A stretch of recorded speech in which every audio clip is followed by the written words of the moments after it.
तो ये तो हाल है अमेरिका का। लेकिन हमारे देश की पॉलिटिक्स में क्या चल रहा है, आप जरा इसका चैप्टर देखिए। शराब घोटाले की पिक्चर अभी बाकी है। हाईकोर्ट में वो हुआ कि केजरीवाल एंड टीम की नींद उड़ जाएगी क्या? बंगाल चुनाव के पहले ममता बनर्जी को सुप्रीम कोर्ट से कैसे झटका लगा? एसआईआर पर बन रहे सारे माहौल की हवा निकल गई है क्या? अब इसका चैप्टर।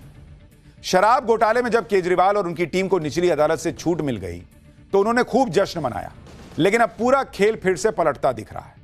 जिस केस में केजरीवाल के लोग जश्न मना रहे थे, अब हाईकोर्ट ने उसी केस में केजरीवाल एंड टीम के जश्न पर पानी फेर दिया। दिल्ली हाईकोर्ट में जो कुछ हुआ वो बता रहा है कि शराब घोटाले की पिक्चर अभी बाकी है। जो केजरीवाल लोअर कोर्ट के फैसले को ईमानदारी का मेडल बता रहे थे, हाईकोर्ट में ऐसा क्या हुआ कि केजरीवाल और उनकी टीम की नींद उड़ जाएगी, आज इसके बारे में बताऊंगा। साथ ही आपको यह भी बताऊंगा कि ममता बनर्जी क्यों परेशान है। केजरीवाल को हाईकोर्ट से झटका लगा है, तो ममता बनर्जी को किस बात का सुप्रीम कोर्ट से झटका लग गया, आज इसका भी चैप्टर खोल रहा हूं। दोनों का इस दोनों खबरों की एक झलक देखिए, फिर आगे की बात बताता हूं।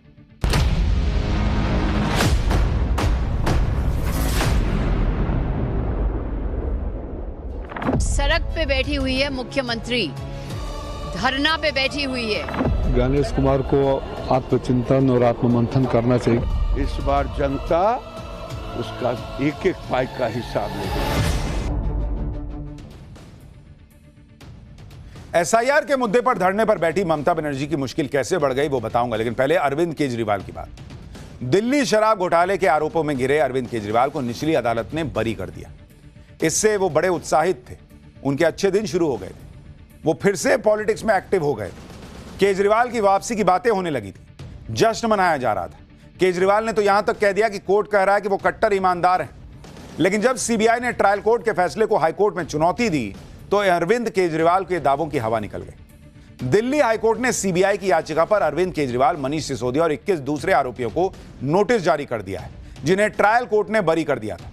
आरोपियों को नोटिस जारी करने का मतलब है कि केस पूरी तरह बंद नहीं हुआ है और अब दोबारा से पूरे मामले की सुनवाई होगी, जो केजरीवाल के लिए मुश्किल ला सकती है। क्योंकि आप देखिए कि हाईकोर्ट ने ट्रायल कोर्ट के फैसले पर क्या कहा है। दिल्ली हाईकोर्ट ने कहा कि गवाहों और अप्रूवर के बयानों के बारे में ट्रायल कोर्ट की टिप्पणियां पहली नजर में गलत हैं और उन पर विचार करने की जरूरत है। सीबीआई इन्वेस्टिगेशन अधिकारी पर गलत जांच करने और पद का गलत इस्तेमाल करने की बात पहली नजर में पूरी तरह से गलत है, हाईकोर्ट कह रहा है। साथ ही हाईकोर्ट ने जांच में खामियों के लिए सीबीआई अधिकारी की जांच कराने के ट्रायल कोर्ट के आदेश पर भी रोक लगा दी। कोर्ट ने यह भी कहा कि जब तक हाईकोर्ट इस मामले में फैसला नहीं सुनाता, तब तक ट्रायल कोर्ट ईडी वाले केस में फैसला न सुनाए। यानी जब हमने उस दिन फैसला आया था तो आपसे कहा था कि अरविंद केजरीवाल को एक लाइफलाइन मिल गई है कि जब तक हाईकोर्ट से फैसला नहीं आएगा तब तक तो भाई वो यही कहेंगे कि मैं ईमानदार हूं, क्योंकि निचली अदालत ने कह दिया। लेकिन केजरीवाल को झटका तब लग गया जब फैसला तो बाद में आएगा, लेकिन हाईकोर्ट ने निचली अदालत की कई बातों को ही गलत बता दिया। यानी अरविंद केजरीवाल के लिए हाईकोर्ट की ये टिप्पणियां झटके की तरह हैं। एक तरफ हाईकोर्ट ने ट्रायल कोर्ट की फाइंडिंग्स पर सवाल उठा दिए, दूसरी तरफ अब सीबीआई के बाद ईडी भी हाईकोर्ट पहुंच गई है। ईडी ने शराब घोटाले के आरोपियों को बरी करते समय ट्रायल कोर्ट की टिप्पणियों को हटाने की मांग की। ईडी ने कहा कि वो किसी भी तरह से सीबीआई की कार्रवाई में पार्टी नहीं थी। गलत टिप्पणियां रिकॉर्ड करने से पहले उसे अपनी बात रखने का कोई मौका तक नहीं दिया गया। ईडी के अनुसार यह स्थिति नेचुरल जस्टिस और जुडिशियल डेकोरम के बुनियादी सिद्धांतों का खुलेआम उल्लंघन कर रही है। लेकिन सवाल उठता है कि अगर हाईकोर्ट यह सुनता है और उसको लगता है निचली अदालत ने जो टिप्पणियां की वो गलत थी, जो वो अभी कह रहा है प्राइमा फेसी लग रहा है, तो भाई निचली अदालत तो कह देती है कि भाई आप सीबीआई के अधिकारी पर जो है एक्शन होना चाहिए। हाईकोर्ट कहेगा कि ऐसा फैसला देने वाले अदालत में जो जज बैठे थे उनके साथ क्या होना चाहिए। ये तो लोग पूछेंगे जिनका न्याय प्रक्रिया में विश्वास है। लेकिन अब यह लड़ाई लंबी है। फिलहाल यह शुरुआती झटका है केजरीवाल के लिए, लेकिन अभी हाईकोर्ट से क्या फैसला आएगा यह देखना होगा और उसमें कितना वक्त लगेगा यह भी बहुत इंपॉर्टेंट है। केजरीवाल के लिए हालांकि एक नई मुसीबत आकर खड़ी हो गई। उधर एक मुसीबत ममता बनर्जी के सामने भी है। बंगाल में गजब ही हो रहा है। एसआईआर लिस्ट से लोगों का नाम कटने के विरोध में मुख्यमंत्री ममता बनर्जी धरने पर है। 5 दिन से धरना कर रही हैं। धरने पर बैठी ममता बनर्जी चुनाव आयोग की नीयत पर सवाल उठा रही है। ममता बनर्जी का आरोप है कि एसआईआर प्रक्रिया से वोट देने का अधिकार छीनने की साजिश हो रही है। पश्चिम बंगाल से लगभग 63 लाख वोटरों के नाम हटाए गए हैं, जो कुल वोटर्स के करीब 8% है। ममता का आरोप है कि जिनके नाम काटे गए उनमें तमाम लोग जीवित हैं और वो दलित, आदिवासी, मुस्लिम और बंगाली भाषी हैं। ममता बनर्जी की मांग है कि चुनाव आयोग तुरंत एक सप्लीमेंट्री लिस्ट जारी करे, जिससे उन सभी लोगों के नाम शामिल हों जो फाइनल लिस्ट से बाहर हो गए। ममता बनर्जी के विरोध के बीच ही मुख्य चुनाव आयुक्त भी बंगाल में मौजूद हैं।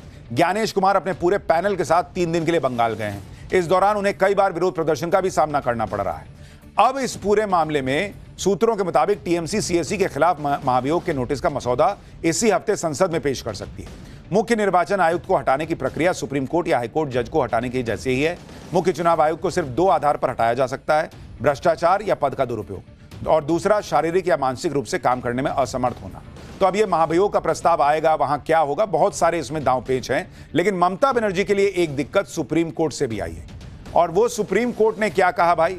सुप्रीम कोर्ट ने भी जो है वो ये कहा कि इस तरह की जो चीजें हो रही हैं उसमें एक तरीके से बंगाल सरकार को लताड़ लगाई, और वहां उसने सुप्रीम कोर्ट ने कहा कि भाई इसमें एसआईआर में उसको तो जो है कुछ गलत नहीं दिख रहा है। तो ये भी ममता सरकार के लिए एक बड़ा झटका है। तो अब हमारा स्पेशल सेगमेंट सोचा है कभी, वो सवाल जो दिमाग की बत्ती जला दे। युद्ध के हालात के बीच इस वक्त हर कोई एलपीजी सिलेंडर की बात कर रहा है, लेकिन क्या आपने सोचा है कभी कि जिस रसोई गैस यानी एलपीजी से आप खाना बनाते हैं, वो रसोई गैस खुद कैसे बनती है और कहां कहां बनती है? आज इसके बारे में आपको बताता हूं। दरअसल एलपीजी यानी लिक्विफाइड पेट्रोलियम गैस का इस्तेमाल खाना पकाने में होता है, और भारत में कुल एलपीजी की मांग का केवल 40% के करीब ही घरेलू उत्पादन से पूरा होता है। भारत मध्य पूर्व के देशों और अमेरिका से ज्यादा एलपीजी खरीदता है।